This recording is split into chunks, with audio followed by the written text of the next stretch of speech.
Myself Rama Surimani, and this is Rama Tutorial Classes provides a practical guidance of English spoken and law topics. Don't forget to like, share, subscribe Rama YouTube channel. Rama YouTube channel को like share subscribe करना ना भूलें ताकि सभी important topics की notifications आप तक पहुंचती रहे।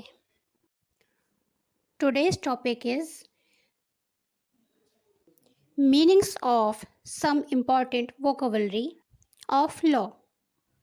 चाहे हम आईपीसी पढ़ें, इंडियन पेनल कोड पढ़ें, सीआरपीसी पढ़ें, क्रिमिनल प्रोसीजर कोड या फिर कोई भी लॉ पढ़ें, कोई भी एक्ट पढ़ें, आज जो वोकेबलरी मैं आपको बताने वाली हूँ वो हरदम आपको काम आने वाली है। और इतना ही नहीं, अगर आप लॉ की फील्ड में नहीं भी हैं, यानी कि एक कॉमन पर्सन हैं, तब भी आपको इनको जानना उतना ही ज़रूरी है जितना कि एक लॉ फील्ड वाले पर्सन को। मीन्स टू से, if you don't have connection to law field from any kind of way, but still it's very important and useful for everyone. So let us start today's topic.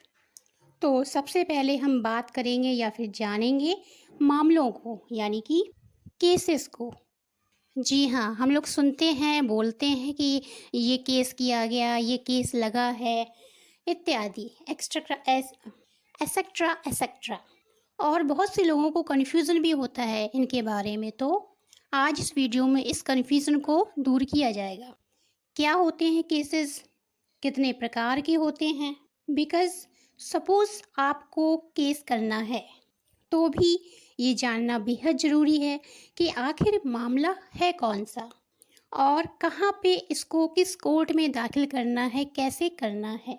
चलिए बात करते हैं cases की या फिर मामलों की। तो सबसे पहला जो हमारा केस है वो है क्रिमिनल केस।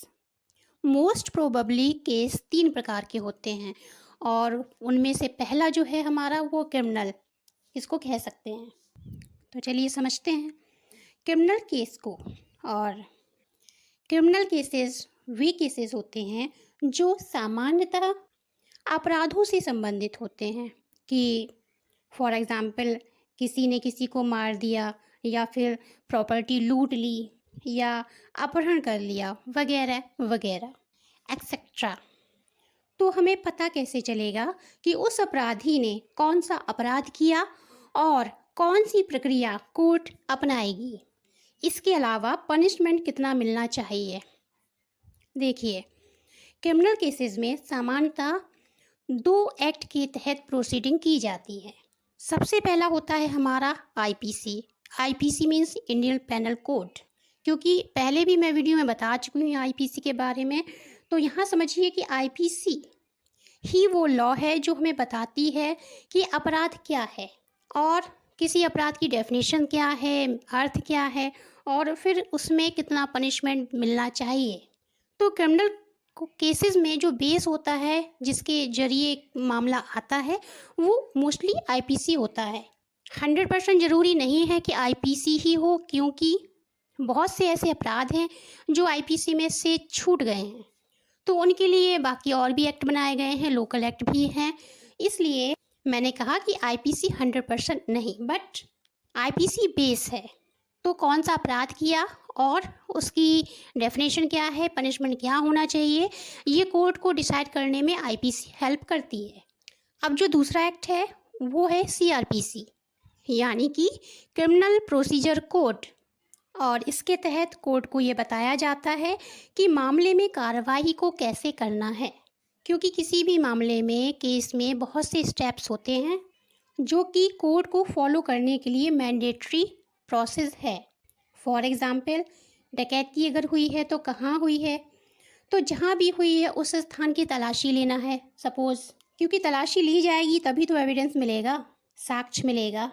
तो तलाशी किए जाने के लिए सर्च वारंट कैसे जारी करना है, इसी तरीके से क्रिमिनल केसेस में गिरफ्तारी कैसी करनी है। अगर किसी को पनिशमेंट में फांसी सुनाई गई है मृत्युदंड के रूप में, तो उसको कैसे क्रियान्वयन किया करना, ये एग्जीक्यूशन का जो हिस्सा है वो भी हमारे CRPC में दिया हुआ है।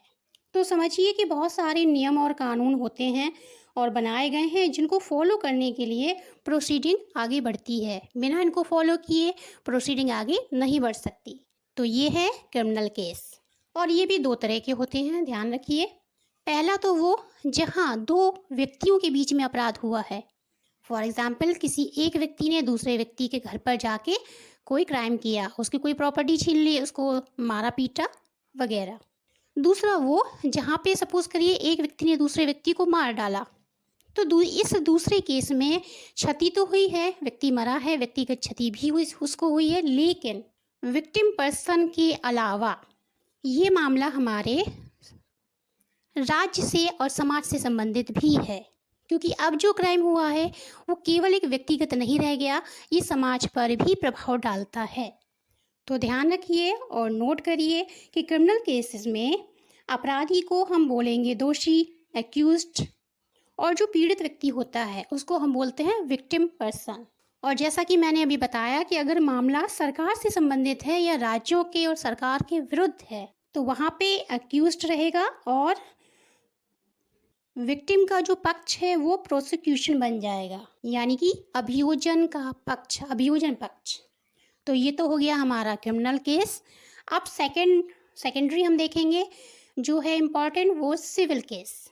सिविल यानी यहाँ पे इसको हिंदी में समझेंगे, हम बोलते हैं व्यवहारिक। सिविल केसेस मतलब व्यवहारिक मामले, व्यवहारिक मुकदमे।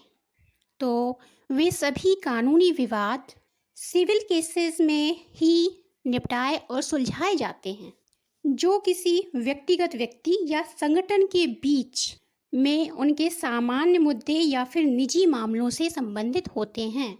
कहने का मतलब है मीन्स टू से 2 व्यक्तिगत जो व्यक्ति हैं उनके बीच में कोई मुद्दा हुआ, सामान्य या उनसे निजी संबंधित, पर्सनल। तो ऐसे मामले जो निपटाए जाते हैं वो सिविल कोर्ट के द्वारा, और जो उन मामलों को बोलते हैं हम सिविल केस। और इन गैर आपराधिक विवादों को यानी कि नॉन क्रिमिनल केसेस को सॉल्व करने में, हल करने में जो कोर्ट हमारा न्यायालय मदद लेता है, किसकी TPA यानी कि transfer of property act, contract act आदि हैं काफ़ी सारे एक्ट। इसके अलावा हिंदू लॉ, मुस्लिम लॉ ये भी आते हैं जो कि हमारे पर्सनल लॉज कहलाते हैं, और ये हमारे व्यक्तिगत अधिकारों को बताते हैं। तो सिविल केसेस में इन सब की हेल्प ली जाती है। अब सिविल केसेस में जो प्रोसीडिंग होती है वो प्रक्रिया CPC यानी कि सिविल प्रोसीजर कोड 1908 के तहत ही फॉलो की जाती है, जब तक कि अन्यथा वर्णित ना हो, यानी कि कोई और इसमें रिस्ट्रिक्शन या रूल्स ना फॉलो किए जाने हों। अब इसके पक्षकारों के बारे में जान लें। इसमें जो पीड़ित पक्ष है उसको हम बोलते हैं वादी यानी कि प्लेंटिफ, और जो दोषी व्यक्ति है उसको बोलते हैं प्रतिवादी यानी कि डिफेंडेंट। लेकिन जब प्रोसीडिंग आगे बढ़ती है और मामला अपील की तरफ जाता है तो वहाँ पर ये बन जाते हैं एप्लीकेंट, सूटर, पिटिशनर यानी कि प्रार्थी और आवेदक। इसी तरह जो अपोजिट पार्टी है उसको बोलते हैं, वो बन जाता है रेस्पोंडेंट, कॉम्पिटिटरी यानी कि प्रत्यर्थी और प्रतिपक्ष। ध्यान रखिए टॉर्ट एक हमारा अलग सा है और उसकी प्रोसीडिंग भी हमारे सिविल कोड के तहत ही आती है, तो उसकी चर्चा हम किसी और वीडियो में करेंगे। फिलहाल सिविल में इतना काफ़ी है आज। अब बात करते हैं नेक्स्ट केस की। जो नेक्स्ट हमारा मामला है वो होता है रेवेन्यू केसेस। वो मामले होते हैं जिनको हम बोलते हैं राजस्व मामले, जैसे खेती और ज़मीन से संबंधित राजस्व या फिर कर या फिर मालगुजारी के मामले और अपराध इत्यादि, ये रेवेन्यू लॉ होते हैं। और इसकी जो प्रोसीडिंग होती है वो भी हमारी सीपीसी के तहत ही मोस्टली की जाती है, जब तक कि अन्यथा वर्णित न हो। यानी कि ऐसे समझिए कि रेवेन्यू केसेस के भी एक्ट होते हैं, प्रोसीडिंग होती है, बट उसमें अगर कोई प्रोसीजर दिया हुआ है तो वही फॉलो होगा। अगर नहीं दिया है प्रोसीजर वहाँ, तो फिर कार्रवाई सीपीसी यानी कि सिविल प्रोसीजर कोड के तहत ही की जाएगी। तो जो मोस्टली केसेस होते हैं, मामले होते हैं, मुकदमे होते हैं, उनको आज इस वीडियो में हमने समझा। आई होप कि जितने भी स्टूडेंट्स हैं लॉ के और इसके अलावा कॉमन पर्सन भी हैं, उनको ये वीडियो हेल्पफुल होगा। फ़िलहाल इस वीडियो में बस इतना ही। नेक्स्ट वीडियो में कुछ और इम्पॉर्टेंट कंटेंट्स पर डिस्कस करेंगे। तब तक स्वस्थ रहें, मस्त रहें। Till then take care and goodbye. और